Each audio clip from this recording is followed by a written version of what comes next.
but I had to record this review because I am pumped. I am excited. I have been dying to do my review for this edition of my SummerSlam Retro Review Series. August 18th, 2013, I myself was just a casual viewer for WWE. I had just met some of my friends the year before. I tagged along to a couple events with them just to hang out because, just want to chill and whatnot. Casual viewer, didn't mind the show, but just wasn't really, didn't really find that one thing that just grabbed my attention just like that. It's like reading a book and like you're not that into it, but then you see that one line, you're just like, wait, what? Like, what's going on here? And then you're just like, and you're literally able just to memorize the rest of the book as you go through it. That is what happened on this night, SummerSlam 2013. This was the show that made me transition from a casual viewer into a full-time wrestling fan. This is the show. This is where it all began for me, I say, as a full-time wrestling fan. Yes, technically, beginning of my days with the WWE as a fan, whatnot. Well, as a casual viewer, started at the Christmas Raw in 2016 because that's the first event I ever attended with my friends. But anyways, this show still is the show. It is the show. To me, it may very well be the best SummerSlam of all time. I mean, it doesn't have like perfect matches on the show, but you know what? The stories told on this show and everything, it's a legendary show in my opinion. My favorite SummerSlam of all time, no doubt about it, because I've seen, the rest of them. This one takes the cake, no doubt about it. This SummerSlam is awesome. If you ever, again, as I mentioned in my recent live stream of how, there's several matches or moments or shows that I would show a casual viewer or someone who's not even a casual viewer to draw their attention to the WWE product. SummerSlam 2013 is exactly that show that needs that fits that category in general. And that is why I said at the end of the last review that this show is, quite a special one for me. Again, it's one of my favorite pay-per-views. This is actually the first time, though, I have watched this show all the way through since that night. I've watched like bits and pieces here and there. Boy, was I blown away.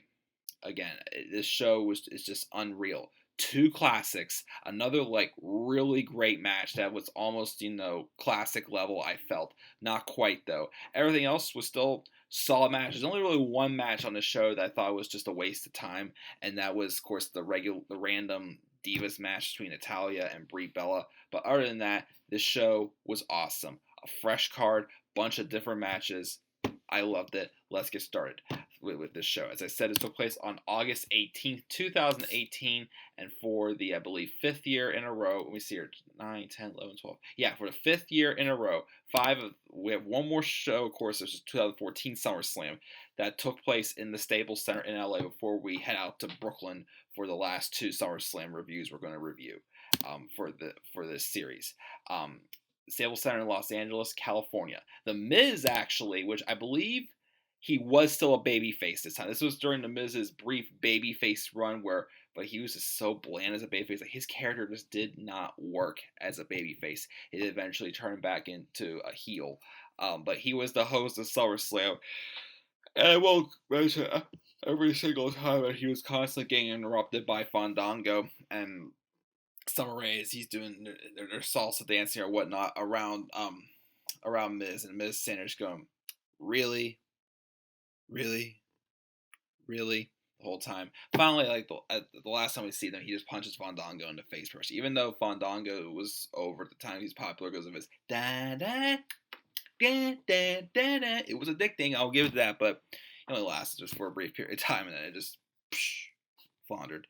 And now it's the Fashion Police, which was going somewhere, but we're not going to talk about that. We're going to talk about, again, this awesome show. Now, of course, the pre-show for this pay-per-view is not available on the WWE Network. However, I know that Dean Ambrose defended his United States Championship against Rob Van Dam, and he won the match. I don't know how it went, so I can't really judge it.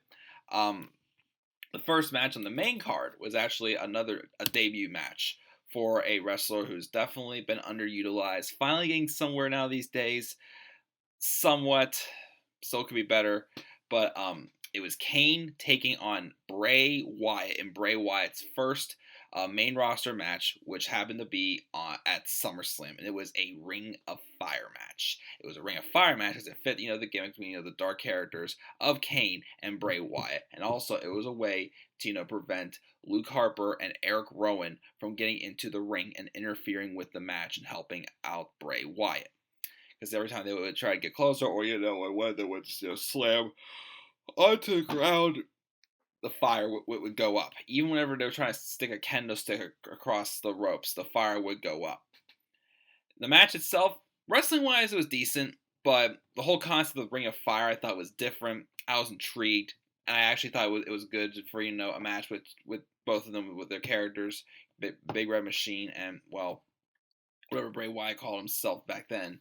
Now he's the Eater of Worlds, the new face of fear, which how did the earn that title, even though he didn't beat The Undertaker. But eventually, the Wyatt family outsmarted the fire, and they found a fire blanket and threw it on top of one of the quarters of the ring, and were able to crawl into the ring. There's no disqualifications, so what they did was legal. They helped Bray Wyatt beat down Kane. Eventually, Bray Wyatt got the victory just to make, the Wyatt family look like a dominating force to be reckoned with. Afterwards, they did a beatdown on Kane.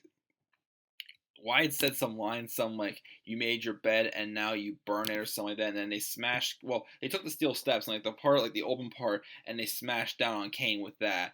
And I believe this wrote Kane off for a couple months till he returned, I think about 2 months later, I think something in October, before Hell in a Cell, when he returned, and then he pretty much handed over the mask, and that's when he became Corporate Kane. Yeah, let's not talk about Corporate Kane, but I think this was a good way to, put Bray Wyatt over strong again. The match, wrestling-wise, was decent, but the concept of the Ring of Fire thing, again, interested me in some ways. I thought it was different. I liked it watching it a second time again. So, solid match to open up SummerSlam. We then have Cody Rhodes, who had just shaved off his mustache, taking on his former tag team partner, Damien Sandow.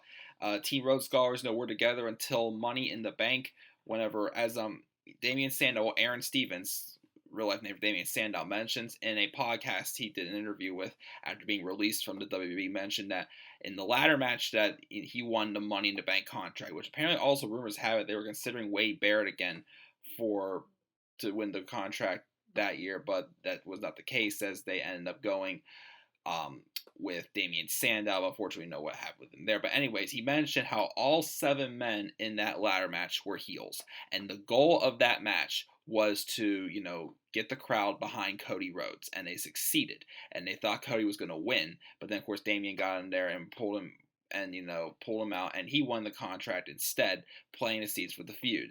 And then, of course, Damien Sandow had like a custom-made briefcase because Cody Rhodes threw his briefcase into the Gulf of Mexico, and of course, it technically got ruined storyline-wise. So he, Damien Sandow, before the match came out, insulted Cody Rhodes and his father. Cody came out. They had the match. It's probably about a 10-minute match or whatnot, but I thought it was a solid match. Definitely something like fresh you wouldn't see at SummerSlam. Probably, wasn't a big pay-per-view match to begin with, but, it was definitely something different to have on the card. He continued to get, the baby face momentum for Cody Rhodes going, because Cody Rhodes at this point had been a heel for, most of his run in WWE at this time also. So this is something fresh for him to get over as a babyface. Of course, they always had the book, the Money in the Bank winners just to look like fools, but still, at least some way, it benefited Cody Rhodes, as this would lead him into the storyline, though, with where him and Goldust kind of somewhat sided with Daniel Bryan and whatnot, and that's what led to that feud with the Shield when they were the ones to dethrone the Shield of their tag titles, and whatnot. So that was actually a fun feud. I remember it was one of my first feuds I remember experiencing, which again I thought was a lot of fun. So yeah, Cody Rhodes wins the match. It's a fresh match to have on the show. I thought it was solid. I enjoyed it.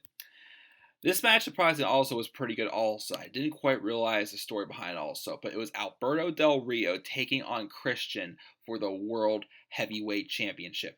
Now, they had a thing going there, a video package advertising how, Christian's definitely coming towards the end of his career, and this could be one of his last opportunities and whatnot. The whole one more match thing he got. He pinned Del Rio clean on a recent episode of Raw or SmackDown, and then he I think he was in a triple threat match. It was him, Orton, and RVD for the number one contender show for the World Heavyweight Championship at SummerSlam against Del Rio.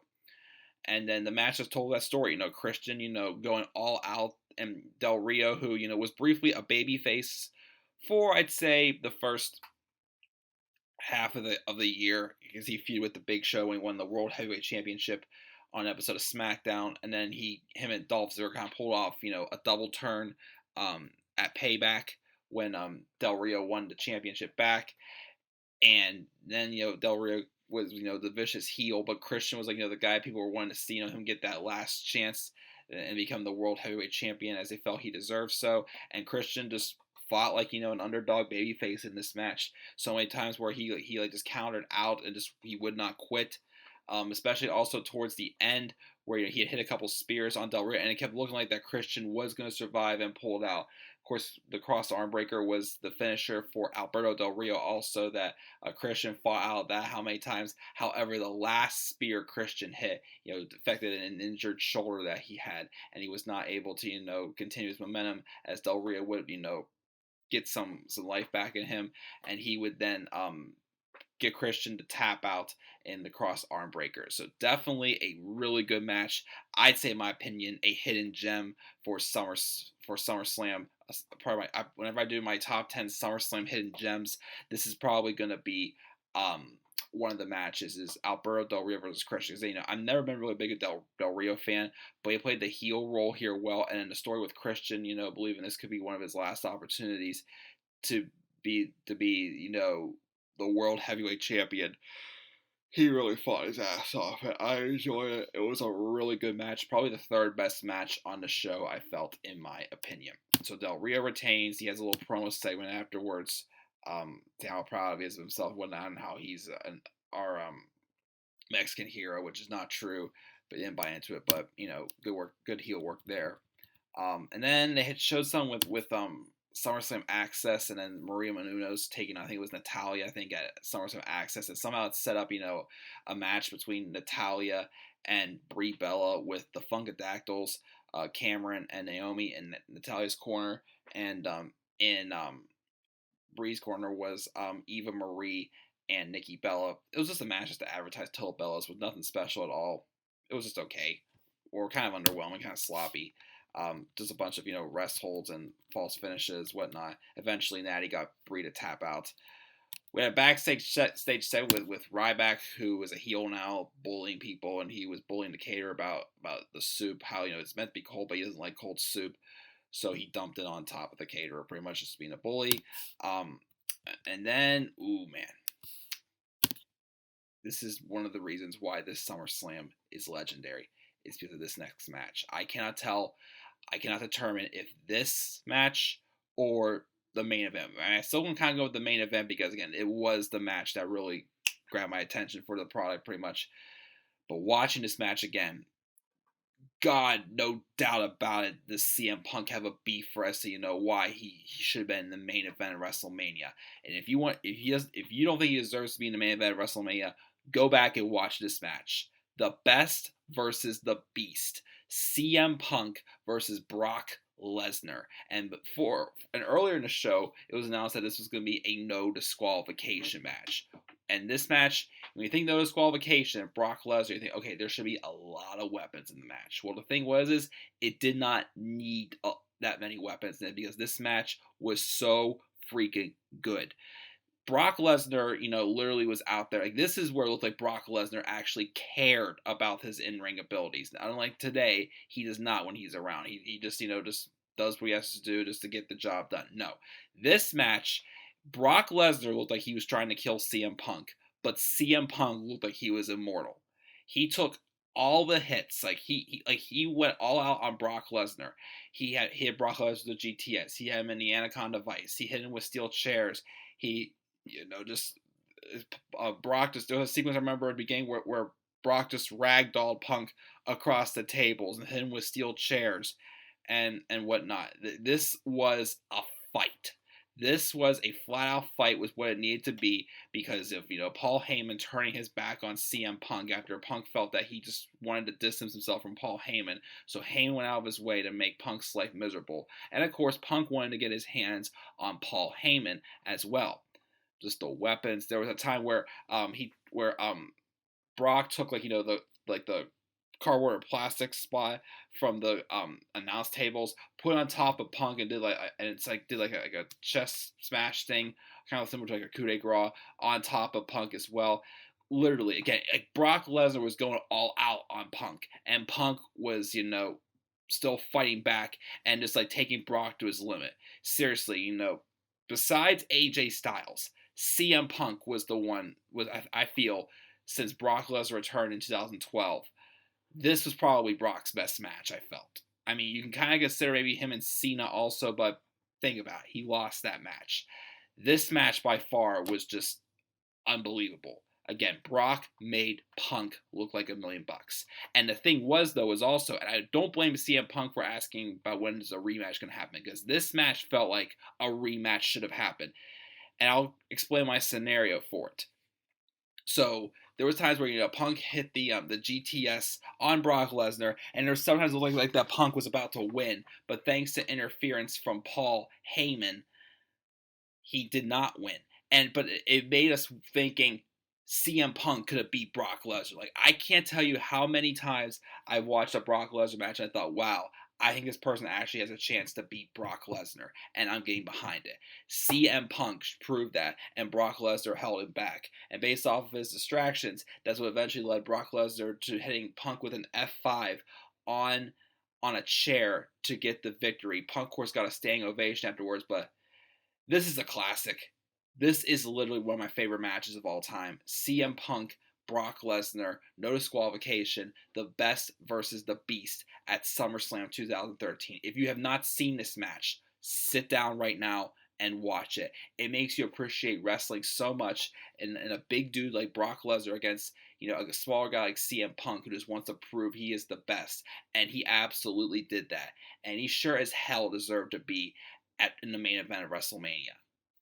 Don't know why. Again, they just didn't like him. They didn't think he was that.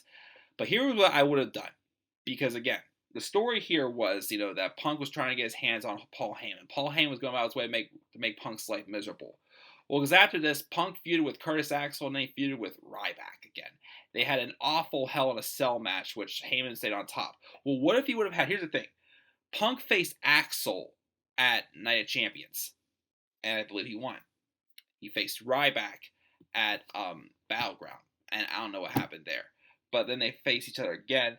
Now, here's the thing. My thing was they should have had Punk get his hands on Paul Heyman at some point, or could have done this way: had CM Punk versus Brock Lesnar inside Hell in a Cell instead of Punk and Ryback at Hell in a Cell in 2013. Because CM Punk said he could prove that without Paul Heyman's interference inside Hell in a Cell, he could beat Brock Lesnar. Punk, there was a story there. Punk, we felt that, as a fan, I felt Punk could have beaten Brock Lesnar. They should have done a rematch, but they did not. Instead, they threw Punk in the feud with Ryback, and then he was just directionless after that until he left. This match just shows that CM Punk truly was one of the best in the world. That's what I want to say about that match. We had a little bit of like a cool down match, though, which I felt was solid, but I felt like it was rightly placed because the crowd was probably all burned out from the Punk and Lesnar match. But it was Dolph Ziggler and Caitlyn taking on Big E Langston and the former Divas not the former, and the current at the time the Divas champion AJ Lee, Punk's future wife, of course. Of course, this feud came about because AJ was dating Dolph. He broke up with her, and then Big E was, Dolph's bodyguard, but then he was also kind of friends with AJ, and I guess, there was something going on with Dolph Ziggler and Caitlyn, and Caitlyn's AJ's former best friends, so they had a mixed tag match. The match I thought was good. I mean, it wasn't anything too special to write home about. This was just ending, the story between them pretty much, but I liked how, it gave, Dolph time to be in the ring, continue on the storyline between Caitlyn and AJ, get them on the cards. They're definitely two of the best in the women's division, well, in the Divas division at the time, since it's still that on the card. And then, of course, gave Big E some time to shine at SummerSlam as well, because I've said how many times I definitely think Big E has great singles potential. And this match reminded me of seeing his explosiveness and whatnot, how much I was behind Big E when I first started watching wrestling back in 2013 full time. Which, of course, Big E eventually would go on to have an Intercontinental Championship reign, which I thought was a strong reign from him. For the most part, pretty much. But Dolph and Caitlyn get the victory. Let's move on now to the match, though, that grabbed my attention and the moment that happened afterwards. And this is one of the two big reasons why this SummerSlam is considered one of the best of all time. John Cena versus Daniel Bryan. This match took place because John Cena was the champion, and he was given the choice to pick his opponent for SummerSlam, and he picked the guy that he felt was the most popular and was the best competition right now that everybody wanted to see, and that was Daniel Bryan. Of course, the company, it's not what they wanted, because they didn't feel Daniel Bryan was worthy. Vince McMahon claims that he didn't want John Cena being champion, but he didn't even want Daniel Bryan being champion, even a lot less than he wanted John Cena being champion. So they kept saying he needed a makeover and whatnot, and then finally he said, nope, that's enough. I want to be me. And then, of course, Brad Maddox tried to get involved and be the special guest referee, but Triple H came out and said he feels he needs someone more impartial and someone who's going to keep things under control and let this match be, what the fans want. So I think you want me. Now, the thing was, in the story also was built up, Triple H was not favoring Daniel Bryan, but he was showing that he had faith in Daniel Bryan, that he could do it. And, of course, he wanted it to be a fair match between him and John. And, of course, Daniel Bryan said that John Cena is more of an entertainer than a wrestler or whatnot. And, that's what stirred up the fire between these two even more.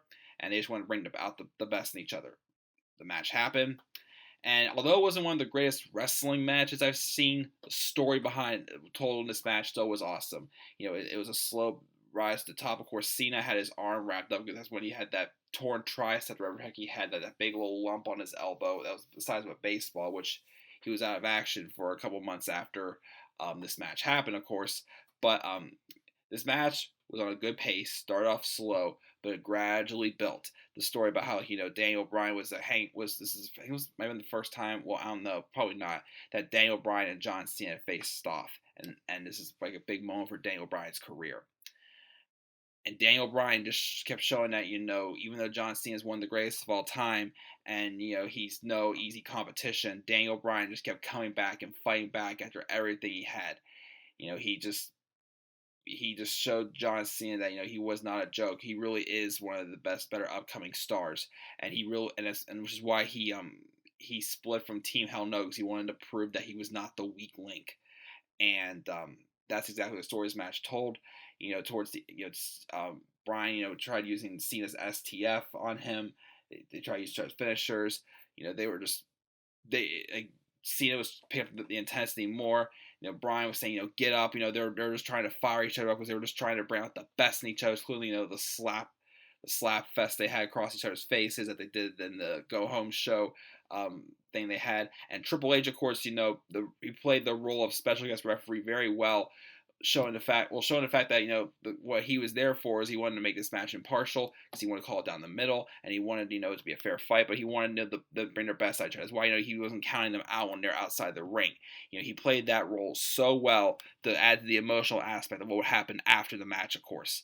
And then, of course, the big moment towards the end with Daniel Bryan hitting the flying knee on John Cena to pin him clean and beat him. And Daniel Bryan, for the moment being, was the new WWE champion. Triple H kept shaking his hand, congratulating him and whatnot. John Cena got up and, well, I don't know what he said, but, of course, it reminded me from WrestleMania 29 where him and Rock had a conversation in the ring about some picture he took with him years ago or whatnot. So it looked like Cena was having that conversation with Bryan again, but he congratulated him. And, of course, he also shook Triple H's hand also, told him he did a good job as referee and whatnot. And then, here's the thing. If I was sitting in the crowd, when they start bringing out the confetti and whatnot, I would think the show was over. That's why I thought the show was off the air, just a celebration off air and whatnot. And Triple H continued to just praise Daniel Bryan and congratulate him. Bryan even went into the camera and said thank you to to a few people as well. And the celebration was going on for a couple minutes. Like, yeah, if I was sitting in the crowd, you would have thought the show was already off the air. But then Randy Orton's music hit.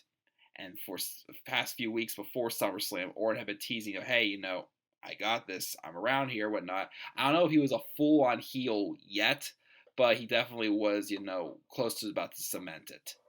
He came out, he stared down Bryan and showed him his briefcase. And Bryan's like, you want to do this? Come on, let's do this. And then Orton starts to walk away. But then he turns back around. And then Bryan again thinks he's going to come in there and fight. And then the shocker happened, of course. Triple H, the guy who had been praising Daniel Bryan, and again, not favoring him, but showing that he had faith in him, turns him around, hits him with the pedigree, turns heel for the first time since, I believe, 2006. Orton gets in there, cashes in Money in the Bank, and Triple H is all for it, saying, ring it, ring the bell. Orton's had to pin Daniel Bryan, and just like that, Daniel Bryan's moment gets ruined. And, it's just that perfect story of, an underdog character that the fans wanted to see him get to the top someday. He finally did, and what happened? The unexpected happened. And even somebody, again, who showed he had faith in Daniel Bryan, like Triple H, took that away from him. Built the instant heel heat on Triple H and Randy Orton to plant the seeds for one of the best feuds I've definitely seen in my time.